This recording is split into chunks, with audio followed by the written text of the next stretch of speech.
Vamos a trabajar algunas cuestiones más sobre el enfoque de género en términos conceptuales, también en términos legales, no solamente en el marco normativo de nuestro país, haciendo algunas menciones a normas en este sentido, sino también algunas reflexiones en el marco internacional y retomando algunos acuerdos y compromisos que nuestro país tiene en el orden internacional. Vamos a trabajar una segunda instancia de herramientas de autodiagnóstico y entonces la incorporación de la perspectiva de género en nuestros ámbitos laborales y productivos, qué programas y qué herramientas hay disponibles también por parte de los actores vinculados al financiamiento, y en ese sentido algunos casos y referencias que mencionaremos, pero que también nos importa que puedan ustedes comentarnos en ese sentido, no solamente las experiencias positivas de implementación, sino también los desafíos y los debates en este sentido. Con nuestras dos premisas que guían el módulo, que tienen que ver con construir igualdad en la diversidad y que producir también es cuidar. Vamos entonces a plantear una primera dimensión vinculada al marco normativo. Rosana, ¿querés presentarlo? Dale. Bueno, en primer lugar, sí. Solamente aclarar una cuestión, que es que tanto en el módulo, en el apunte que tienen, como en esta presentación, hay un enlace, una página web, que es esta que está en la presentación, donde se encuentra toda la normativa vigente a nivel internacional, los acuerdos como mencionaba, y también la normativa en nuestro país de carácter nacional, a la cual luego las provincias van adhiriendo. Solamente dejar esa mención, que es el enlace que ven arriba. Sí, Ro. Bien, y otro aviso parroquial antes de arrancar es que, bueno, hoy como queremos justamente tener esta instancia de conversación, de poder reflexionar y poder saber experiencias y demás, por ahí vamos a tratar de avanzar con la presentación y hagan todas sus preguntas en el chat, que cuando hacemos, después de la actividad, vamos a ver todo lo que haya en el chat, todas las preguntas que las vayan dejando ahí, y vamos a conversar sobre el resultado en sí de la actividad, ¿sí? Así que bueno, para que hoy tengamos ese tiempo de conversación que nos hizo falta la clase pasada. Y bueno, entonces, teniendo en cuenta este eje de trabajo, que es el marco normativo nacional e internacional, como dijo Marina, tenemos ahí el link donde pueden encontrar estas leyes, pero en particular hemos marcado aquí la Ley de Protección Integral a las Mujeres, que es la Ley 26.485, que es la Ley de Protección Integral para prevenir, sancionar y erradicar la violencia contra las mujeres en los ámbitos en que desarrollen sus relaciones interpersonales. Y no, básicamente un par de artículos nada más, o sea, la ley completa la pueden ver en el link. Bueno, ¿cuál es la definición que nos entrega esta ley respecto a lo que significa violencia contra las mujeres, ¿no? Entonces, se entiende como esta violencia, toda conducta, acción u omisión, ¿no? Que de manera directa o indirecta, tanto en el ámbito público como en el privado, basada en una relación desigual de poder, afecte su vida, libertad, dignidad, integridad física, psicológica, sexual, económica o patrimonial, como así también su seguridad personal. Quedan comprendidas las perpetradas desde el Estado o por sus agentes, ¿no? Y hay una definición de violencia indirecta que tiene que ver que, a los efectos de esta ley, se llama así a toda conducta, acción, omisión, disposición, criterio o práctica discriminatoria que ponga a la mujer en desventaja con respecto al varón. En la segunda filmina, la siguiente, por favor, lo que tenemos es el artículo 5, donde lo que queríamos era dejar plasmado lo que nos marca la ley respecto a cuáles son los tipos de violencia, ¿no? Entonces, la violencia física, la violencia psicológica, la sexual, la económica y patrimonial, y la simbólica, ¿no? Y entonces, cada una de estas violencias contra la mujer tiene su definición y nos explica la ley qué significa, ¿no? Entonces, la física, por ejemplo, dice que es la que se emplea contra el cuerpo de la mujer, produciendo dolor, daño o riesgo de producirlo, y cualquier otra forma de maltrato, agresión que afecte su integridad física. La psicológica es la que causa daño emocional, disminución de la autoestima, perjudica el pleno desarrollo personal, o que busca degradar o controlar acciones, decisiones mediante amenazas o acoso. La sexual es aquella acción que implique la vulneración en todas sus formas del derecho de la mujer de decidir acerca de su vida sexual o reproductiva. La económica y patrimonial es la que se dirige a ocasionar un menoscabo en los recursos económicos o patrimoniales de la mujer a través de, y aquí tiene una serie de ítems, la perturbación de la posesión, tenencia o propiedad de sus bienes, la pérdida, sustracción, destrucción, retención o distracción indebida de objetos, instrumentos de trabajo, documentos o derechos patrimoniales, la limitación de los recursos económicos destinados a satisfacer sus necesidades o privación de los medios para vivir una vida digna, la limitación o control de sus ingresos, así como la percepción de un salario menor por igual tarea dentro de un mismo lugar de trabajo. La violencia, el tipo de violencia simbólica es aquella que a través de patrones estereotipados, mensajes, valores, íconos o signos, transmita y reproduzca desigualdad y discriminación. Bueno, en ese sentido, lo que nos interesa con esta ley, que es una entre otras, pero que se inscribe en lo que nuestro país acordó ya en 1985 en el marco de lo que se conoce como CEDAW, que es la Convención para la Prevención y Lucha contra toda forma de violencia hacia las mujeres, es precisamente la decisión de construir un marco no solamente jurídico, sino también de prácticas sociales y culturales que contribuyan a generar una sociedad con mayor igualdad de derechos para todas las personas y con mayor posibilidad de desarrollo integral de las personas. Tanto en la imagen que veíamos en la filmina anterior como en la siguiente, lo que también es cierto es que muchas de estas cuestiones no se logran simplemente porque pasa el tiempo, sino que son producto de problemáticas que se visualizan, problemáticas que se reconocen como sociales y por lo tanto que requieren la intervención por parte del Estado y de todos los actores sociales en la resolución de tales problemáticas. Por eso nos parecía interesante mostrar en nuestro país hay una tasa de femicidios muy alta respecto de lo que podríamos desear, entonces es necesario también reconocer que hay un marco que nos acompaña y que necesitamos generar mejores prácticas en este sentido. También en las imágenes que vemos aquí podemos reconocer algunas de las cuestiones que ocurren quizás en nuestros entornos, entonces también es necesario reconocer estas distintas formas de violencia que a veces se naturalizan y poder entonces abordarlas desde un marco propicio. Y también nos encontramos en este escenario, no porque las personas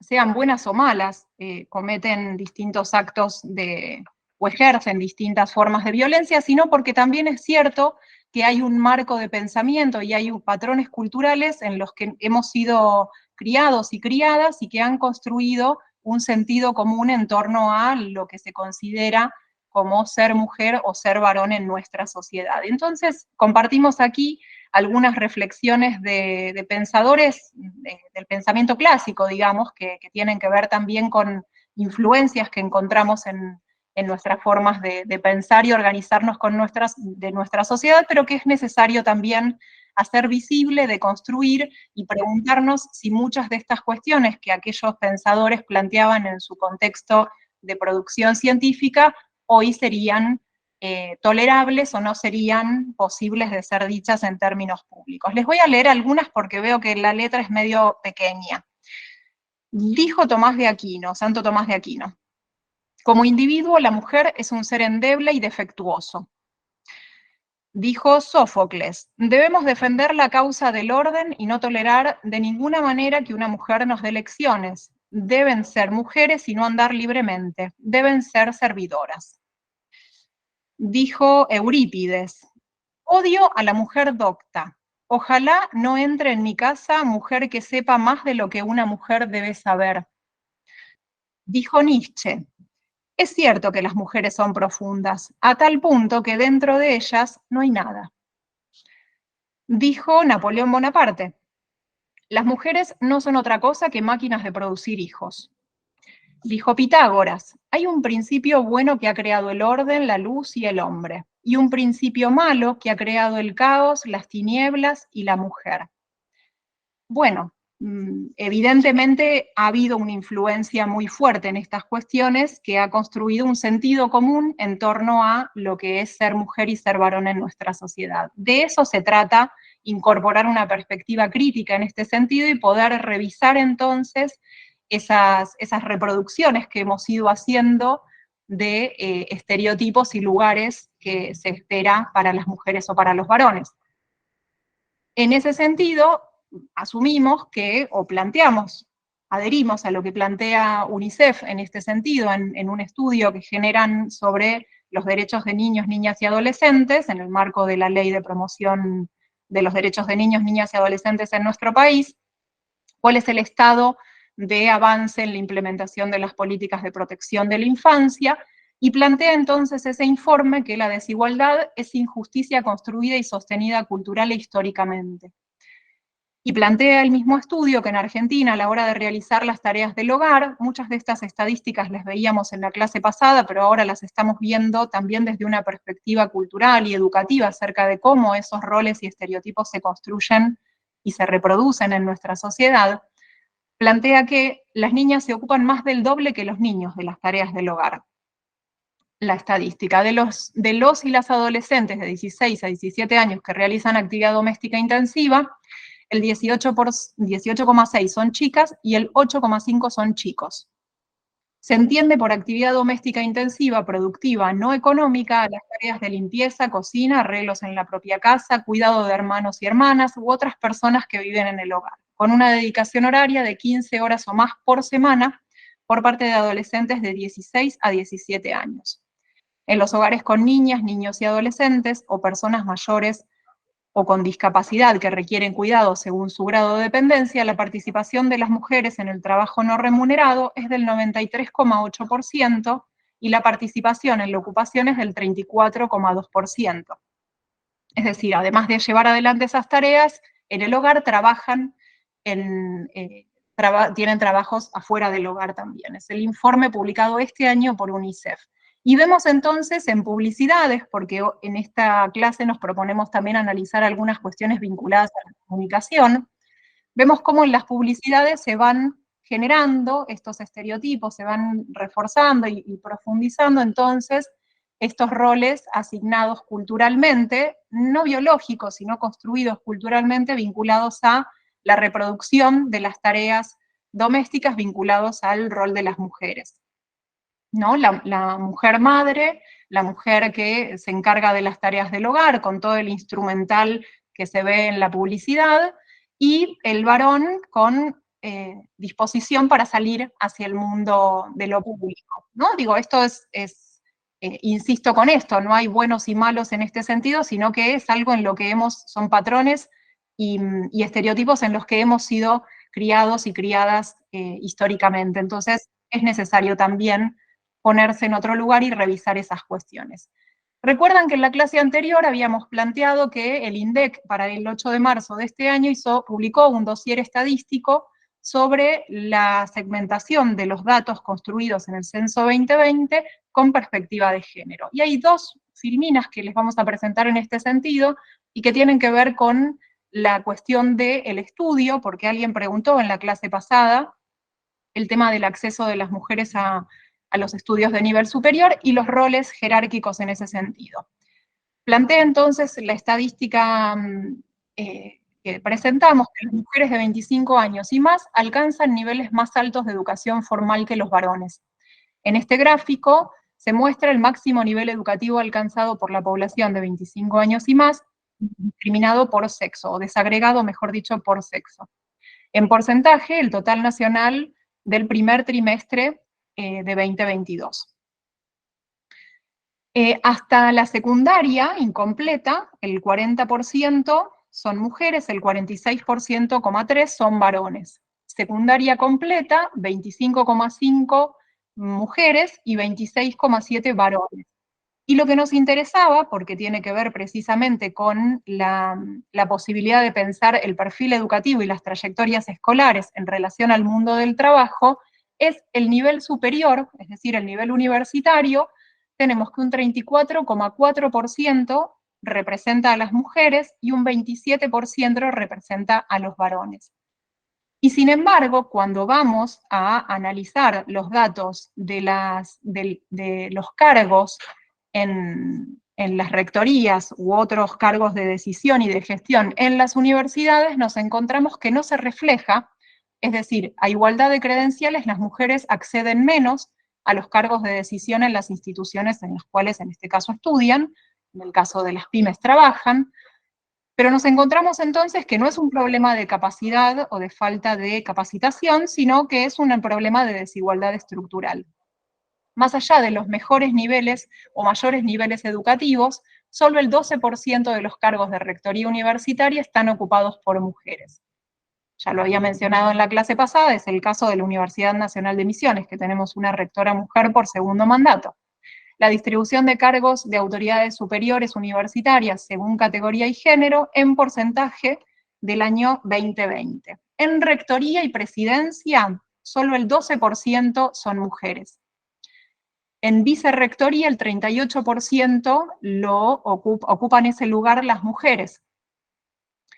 En las secretarías de universidades, el 38% ocupan los lugares las mujeres, y en el decanato, 35%. En vicedecanato, el 45%. Si se fijan, las vicerectoras o vicemujeres suelen ser un poco más alto respecto de la rectoría y el decanato.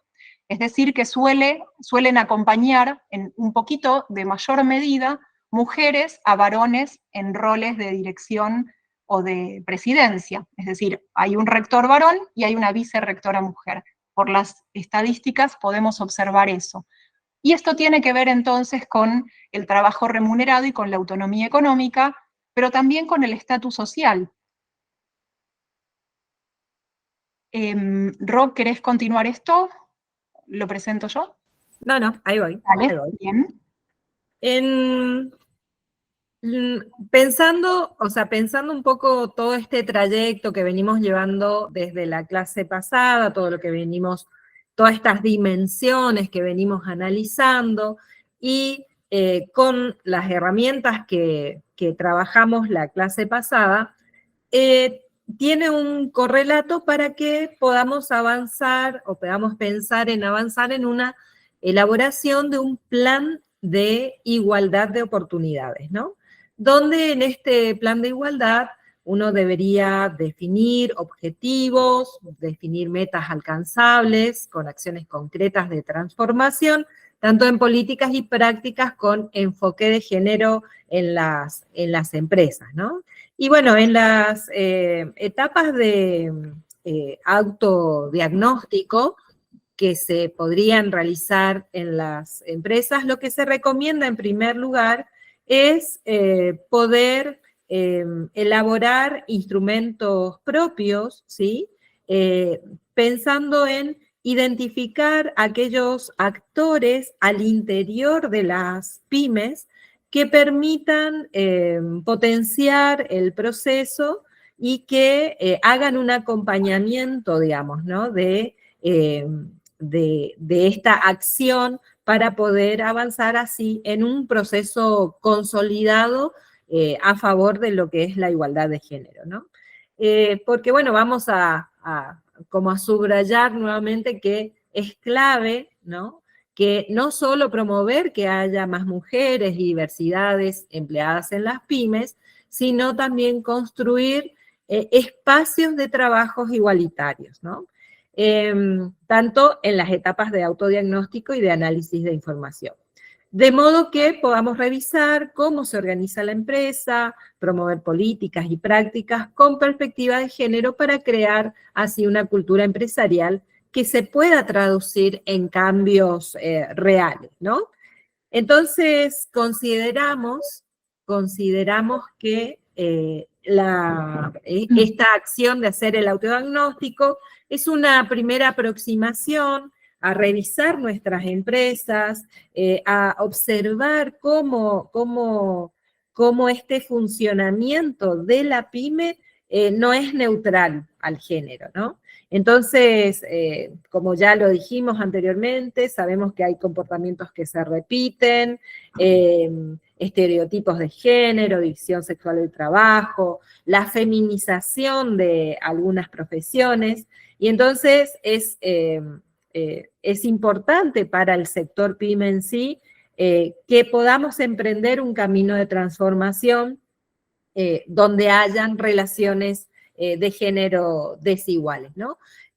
Sobre lo que es el plan de igualdad de oportunidades, más adelante vamos a profundizar un poquito más como decía entonces, la idea es que podamos ir pensando en identificar y poder armar un mapa de actores internos en las organizaciones y también de otros actores externos con los cuales la empresa articula y que permitan justamente potenciar redes y el fortalecimiento de estrategias vinculadas a la igualdad de género en las pymes.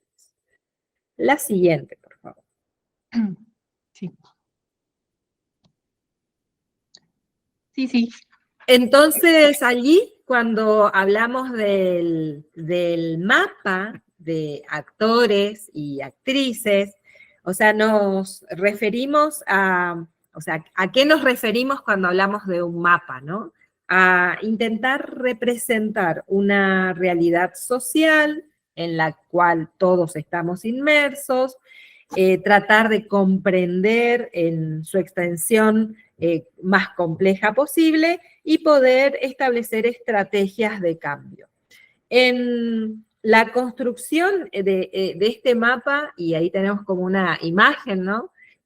La idea es que que pueda ser una imagen gráfica donde se pueda posicionar a cada lugar que ocupan estos actores, después vamos a definir qué es un actor, y poder ir viendo cuáles son las relaciones, ¿sí? Las relaciones de poder, las ubicaciones geográficas, estratégicas, la historia, los valores, entre otros aspectos claves, ¿no? Entonces, construir justamente el mapeo de actores y actrices es una tarea que en la pyme debe darse a fin de identificar quiénes son aquellos que juegan en este escenario en función de su participación de algún modo en las cuestiones de género y diversidades.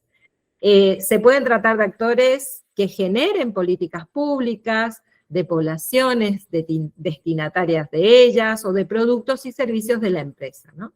También actores emergentes que inciden en la opinión pública en relación al tema, actores vinculados al sector científico, académico, entre otros, con el objeto de comprender justamente esa realidad compleja y que sea un insumo para el diseño de estrategias de intervención. Allí pueden ver un gráfico donde aparecen distintos, tenemos un tema, un objetivo central, hay actores claves, y luego hay actores primarios, actores secundarios, y de donde aparece ahí la intervención, ¿no? De la sociedad civil, el sector privado, el Estado, ¿no? Entonces, esto se puede hacer porque de alguna forma es posible pensar en la sociedad en términos de estructura, ¿no? Y esta estructura se manifiesta básicamente de forma donde se muestran cuáles son las relaciones entre estos actores. Y los actores sociales, básicamente, hablamos de que son grupos, son organizaciones, son individuos, ¿sí? Y además son esos conjuntos de vínculos o relaciones sociales que se forman y arman redes, ¿no? Valores, creencias, comportamientos. Entonces, el principio de análisis, tanto de redes o de construcción de mapas, es que no son solo los individuos o los grupos, sino también las relaciones que se dan y las redes de relaciones que se dan entre ellos, ¿no? Actor social se define como aquella persona, grupo, institución, organización, que juegan un rol en esta trama de relaciones, ¿no? Y actores claves son aquellos que en general son considerados porque pueden influenciar de alguna manera significativamente, pero puede ser tanto positiva como negativamente esa intervención, ¿no? Y reviste relevancia que pondera su acción de modo que una situación vaya para un lado o vaya para el otro, ¿no? Entonces, algunas de las variables que se pueden considerar, para incluir a los actores en nuestro mapa, ¿sí? Cuando lo podamos hacer, tienen que ver por ejemplo, por el sector al cual pertenecen, por la jurisdicción que representan respecto a mi empresa, por las relaciones de poder que establecen con otros, o por su posicionamiento frente a un tema de referencia. Menciono una cuestión, Rosana, en este sentido. Ven en el gráfico circular, el gráfico, la imagen de la izquierda abajo es hecho en un taller, digamos, es una instancia de construcción tipo lluvia de ideas, en la cual, en una metodología participativa de trabajo con los integrantes de la empresa, se puede ir generando esta visualización de actores con los cuales se trabaja, con los cuales se tiene relaciones, con los cuales no, y sería necesario tenerla, y luego cuando lo representamos ya en un gráfico más formal, precisamente para poner en juego si podemos construir una matriz y graficar, digamos, o referenciar cómo son las relaciones con cada uno de los sectores o de los actores con los cuales se ha reconocido una relación o no, pero que existen en nuestro mapa, poder entonces representarlo gráficamente de modo de identificar relaciones, como bien decía Rosana, relaciones que pueden ser, no sé si llegan a ver que hay algunas marquitas sobre las líneas, ¿no? Algunas marquitas, por ejemplo, las rojas, que son como truenos, o rayos, mejor dicho, son como rayos, ¿no? Estarían indicando que hay una relación conflictiva o una relación de poder que hay que poder manejar con determinada delicadeza y hay que reconocerla en su complejidad. Otras líneas punteadas quizás son relaciones que no están trazadas, pero que sería necesario fortalecer y profundizar, o que tienen signos de pregunta, o que están cortadas. Entonces es necesario también visualizar en ese sentido. Hoy vivimos en una sociedad en la que ningún actor puede pensarse por fuera de una trama de relaciones, sino, como bien decía Rosana, es necesario fortalecer el trabajo en red y fortalecer sobre todo la cooperación. Entonces el mapeo de actores y actrices también nos sirve para encontrar en qué ámbito nos podemos desarrollar y con qué actores podemos acompañar y potenciar precisamente ese desarrollo para encontrar sinergias, encontrar marcos de cooperación y no encontrarse solos en un escenario quizás de dificultad o de incorporación de innovaciones o de necesidad de incorporar algunas dimensiones como la que estamos trabajando en este módulo, sino precisamente reconocer alianzas, reconocer relaciones que permitan generar mayor cooperación en este tema.